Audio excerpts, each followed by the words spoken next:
কিনলে বেড়া হইস, বেড়ার দাম নাই রে। আহা হা, যত লম্বা চড়া ডকে তুই বেড়া, যদি তা টাইপের মাইয়ে হইতি আমেরিকা হলা তোরে বিয়ে করতো, ঠিক রে? হিজ লই যা কই, কিতা করবি আর, হলার কো দাম নাই। এই জন্য বিশ্বযুদ্ধটা লাগি, ইউক্রেন যুদ্ধে লক্ষ লক্ষ সৈন্য শেষ, হলার তো দাম নাই, তো আল্লাহ ওলা করে মারিও আলাইব। আয় দেখছি যত সুন্দর সুন্দর হলা বেগুন হুন্ডে অ্যাক্সিডেন্টে মারা যায়। আল্লাহ তো আর কাছে চলিয়ে বাঁচি তাই লাভ নাই।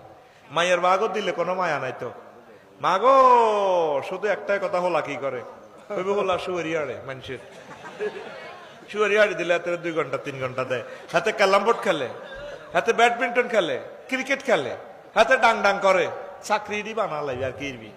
মোহাম্মদ সাল্লাম নিজের মেয়েটারে বেকার ছেলের সাথে বিয়ে দিছে না, দিছে, বিশ্ব সুন্দরী ফাতেমা রাদিয়াল্লাহু তাআলা আনহাকে। ও মাইয়ার বাহারাত দিলান কদম নরম করেন না। আহা হা, দেশ রে আগে কেমন রে ছিল মানুষ, এখন মানুষের ভিতরে হায়া মায়া নাই রে। আল্লাহ তুমি সাহায্য করো আমাদেরকে। আমিন।